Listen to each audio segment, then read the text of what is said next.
Greetings out there. Jakob back with some more Ted Greene guitar studies.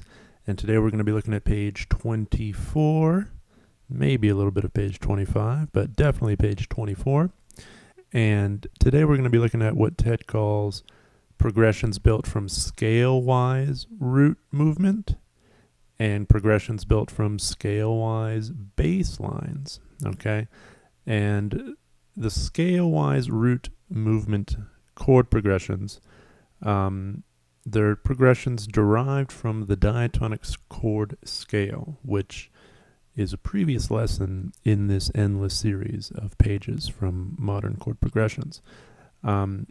Anyway, let's just go through a few, talk about what's going on, and talk about the difference between what Ted's calling a scale-wise root movement and scale-wise bass lines. All right, so this first one is in the key of B, and it's scale-wise root movement.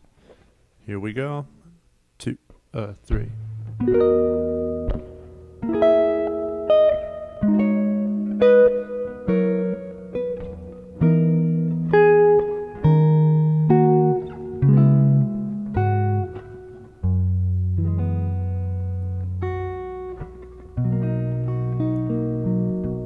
Might add a little whoops in there, here and there, but notice what we're doing here. We are essentially just going down the diatonic chords of B major, right? He starts with a B major 7 to an A sharp half diminished to a G sharp minor 11, F sharp 7, that's the 5 chord, E major 7 sharp 11. And what makes these tricky is the embellishments, really. That takes some patience and some study. And notice he ends it. How does Ted end it, right? If we're analyzing this in terms of Roman numerals, we're just going 1 chord, 7 chord, 6 chord, 5 chord, 4 chord, 3 chord, 2 chord, 5 chord. So he ends it with a 2-5-1. Maybe you've heard of that progression before, the old 2-5-1. That's how he's ending it there. And yeah, here we're just descending the chord scale with some embellishment and playing with it a bit.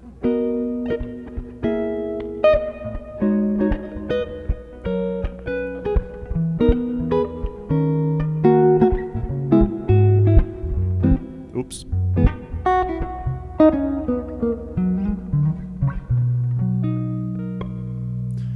So the next one, also in the key of B, and we're kind of going the opposite direction. We got this going on. So ascending,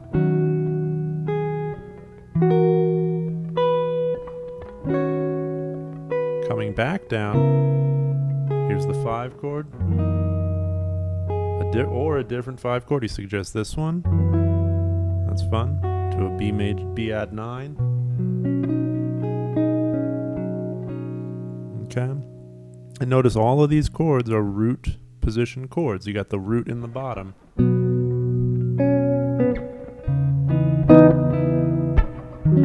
Little embellishment. Add 9 with a sharp 11. D sharp minor. Oh, see, there it is. D sharp minor. C sharp minor, 6.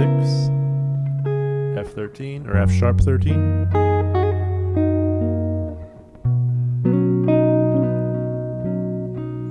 All right, so far it's all been scale-wise root movement. Haven't touched the bass stuff yet. Okay, now switching keys to a bit of a friendlier key of D. Yeah, key of D. And notice here he's starting on the 4 chord. He's starting on G major. We got this to the sharp 11. Yep. Oh, look at this. This is fun. So we're going.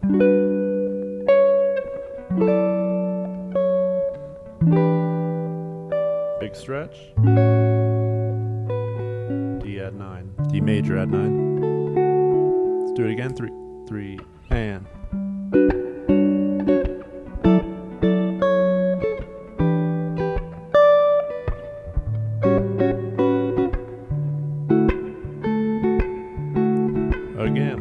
this. Oh, 3, 4.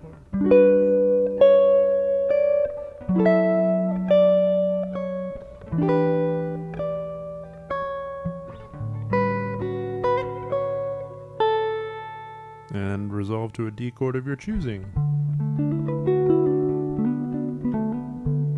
Notice on that one, Ted doesn't give us a D chord to end on. We just gotta do it on our own, right? So, notice how even with simple movement through the diatonic chord scale, you can make some really beautiful things happen.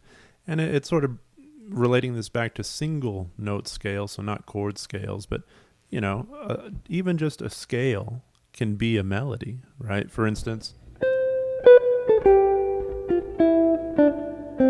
right, that's just descending the major scale. You can throw the chords in there.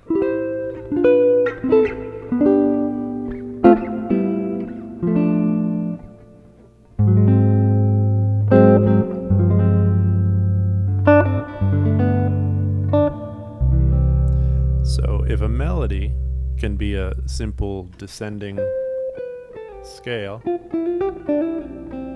a chord progression can be a simple descending chord scale or a simple ascending chord scale. Throw in a little embellishment and you're in business, right? Let's do one more in a wonderful key that you probably don't want to play in, D flat. And he's starting on the 4 chord, G flat. We got this.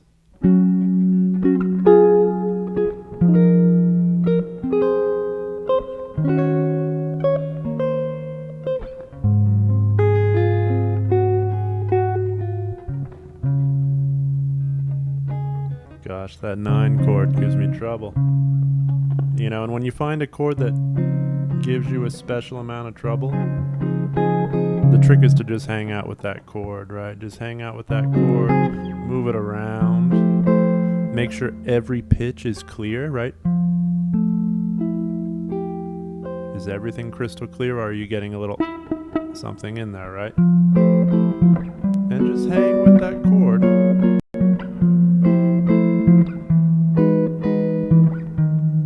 This is really busting my ring finger. Okay, I'm gonna try that one more time. 2, 3, floor. Oh, not floor, but 4, 3, 4. 1, 2. And.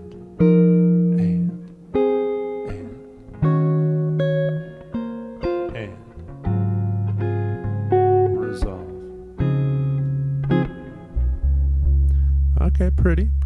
So now Ted takes us to the key of F, and he's finally switching things up into what he's calling Scalewise bassline progressions, okay? And so what that means is it's really the movement of the bass that's deciding how the chords move, and it's going to force us to utilize inversions, right? Everything we've looked at so far has a root in the bottom, which is great, but a lot of beautiful things happen when we start bringing in inversions. So let's see what happens here. We're in the key of F, and we're going to have this, an ascending bass line. Check it out. We got F.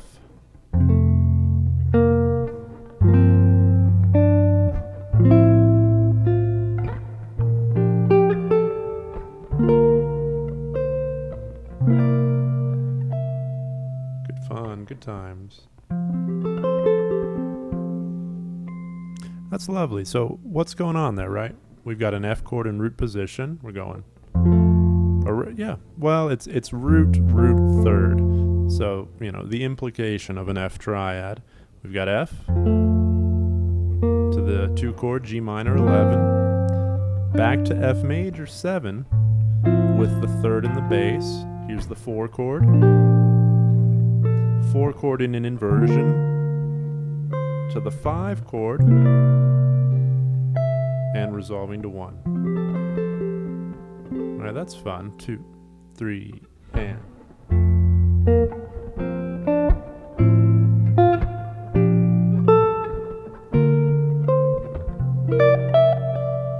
It's funny, rhythmically, I want to speed up the B flat moment, right? When we get to the 4 chord, it's like I want to go like this. I want to go 1, 2, 3, 4. A 1, 2, a 3, 4. A 1, 2, a 3, 4. A 1, 2.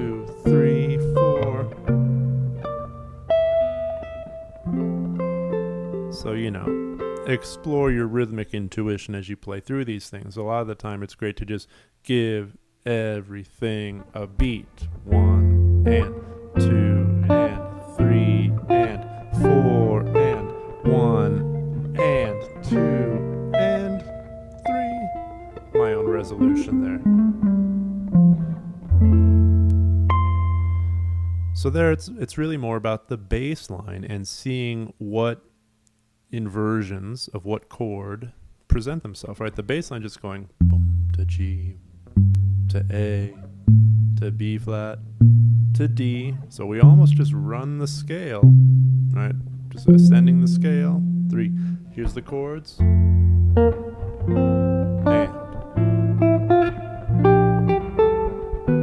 don't do that. Try it again.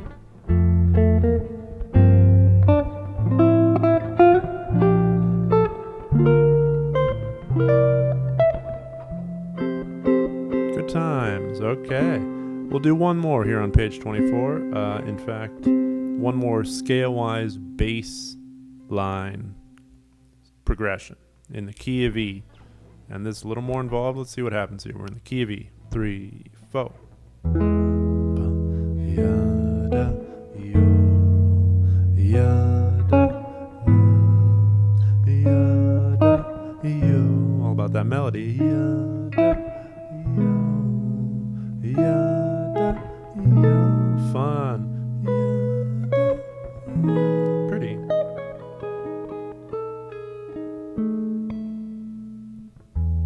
I'm gonna try it one more time. How about like this? It's 1, 2, 3. 1, 2, 3. 1, 2, 3.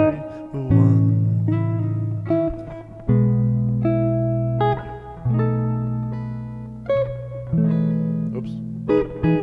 Yeah, still got some errors in here. Forgive my cold read of this page, but just trying to give you all some ideas of how you can approach these things and how you can approach the embellishments or the added melody here. Right, notice Ted's the melody is really just ascending like so. Yeah, that more or less. Here it is with the chords. It's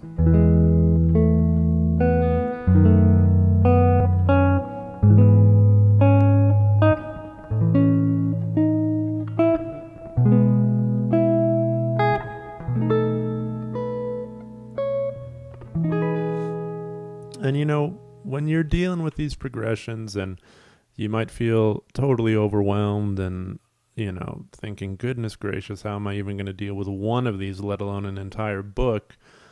The answer is to just deal with one of them or, maybe a page, right? Just hang with a few examples that you perhaps like or are curious about and just hang out with them for days, potentially even weeks, but hang out with them long enough that you've given it some honest study and you've felt your hand go through its various transfigurations, and dealt with some of the grunt work of learning this stuff. Okay. So once again, this was page 24. The big ideas here were chord progressions built on root motion throughout the diatonic chord scale, right? The roots of the chords, or progressions built from the bass line and finding inversions to use based on how the bass line is moving. So anyway, hope you're having a good day. You're playing some music, maybe enjoying the sunshine, wherever you happen to be.